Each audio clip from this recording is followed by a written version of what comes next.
very wonderful introduction. Pastor Noguera, to all of you who have come together this evening, Methodists and Lutherans and Catholics, in a truly multi-denominational and a truly ecumenical spirit in favor of those that are most vulnerable among us, the immigrants that are here in this country undocumented. Let us put our hands together for the leadership of our faith-based community that has brought us together with the family.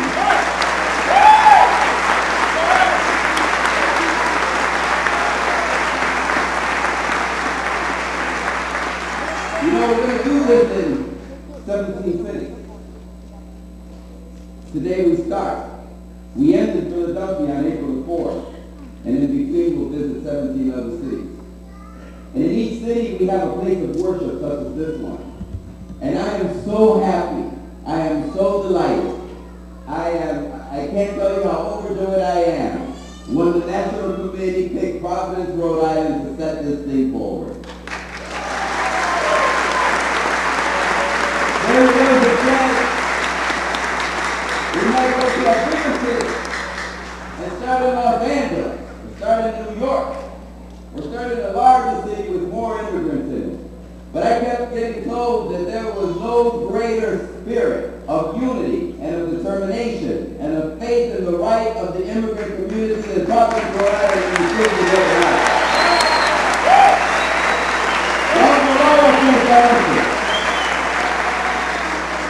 And so I thank you for all of the hard work that you put into making this event. You know, we want, instead of you coming to Washington, D.C., we want to bring Washington, D.C. to you. Instead of hearing from people who have money with lobbyists who come before our committees and we sit there and nod our heads, sometimes nodding almost asleep at the border, we want it to come to communities across this country. And yes, we will visit 17 churches in 17 cities, but we will multiply that 17 times 17 times 17 until President Barack Obama becomes our leader and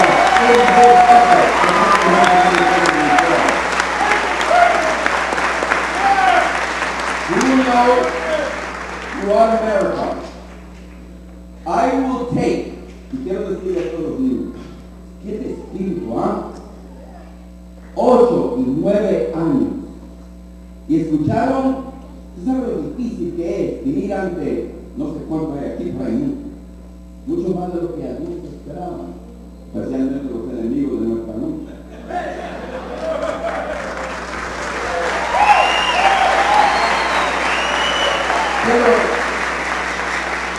Pero bien claro, you know how hard those 8 and 9-year-olds should be playing with their dolls and their toys and worrying about multiplication tables and spelling and how they're going to get through their grade, not worrying about whether their mom or dad is going to be there when they come home from school. We live in a bad country when we have 5 million American citizen children who each day go to school wondering whether or not their parents are going to be there when they return from that classroom. We are here together to say that day must end and end quickly, and we expect our president to keep his promise and bring about comprehensive reform.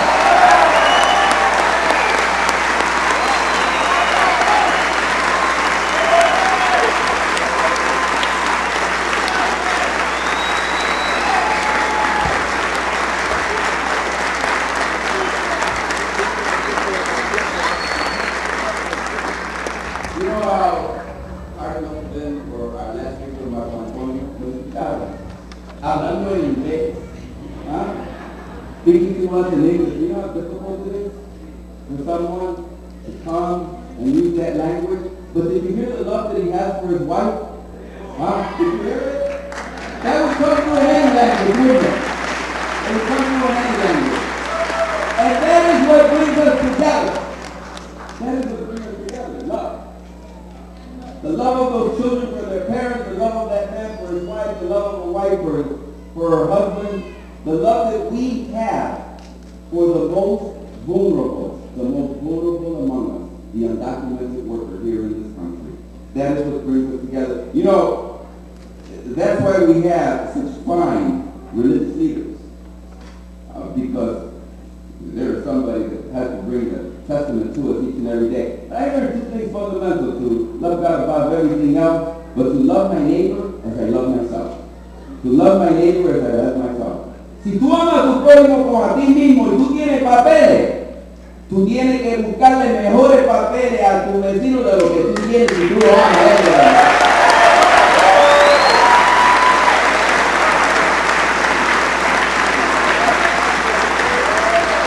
Y nosotros aquí,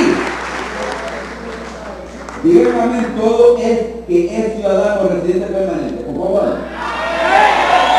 Todos ustedes tienen una responsabilidad de haber escuchado ese testimonio, de haber presenciado el dolor y el sufrimiento de esos niños y de esos padres y de esos esposos. Y una vez que ustedes han sido testigos de eso, tienen que actuar para mejorar la condición humana de esos seres humanos. Y eso es lo que empezamos hoy en Padre y Ciudadanos. No es solamente escuchar testimonios sin actuar y sin mejorar la situación de aquellos que han presentado su dolor ante nosotros. So, that's what we're here. We've heard it. We now need to respond to it because we love our neighbors. You know, it is so sickening in Washington, D.C. to watch politicians speak about family values. And they take pictures with their wives and their children, which I know they love. And we love all the children and all the wives and all the husbands. And you know, I'm a Catholic. I don't want to bring any disunity among them. All of us that we brought here together, I'm Catholic. And you know, we have very important sacraments. And the last one I took was the sacrament of marriage. We spent 6 months going to church, getting ready and prepared. I know some of you think Catholics just go and we think, no, we got to get trained. We got to get ready before we receive the sacrament. And before Holy Communion or confirmation, and marriage, I received the sacrament of marriage. I just want to share with you.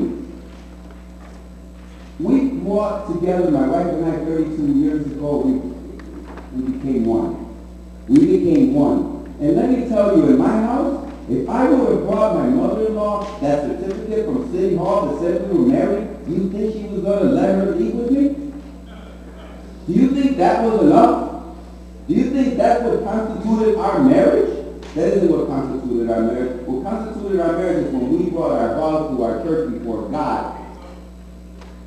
And let me just say something. Our government is wrong when it divides what God has brought together. Thousands and thousands and thousands of Americans in this country. It's wrong.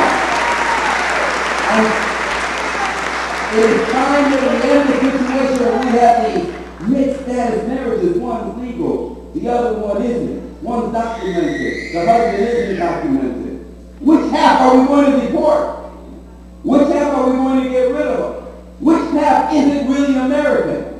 Which half isn't really our responsibility? I say they're both our responsibility.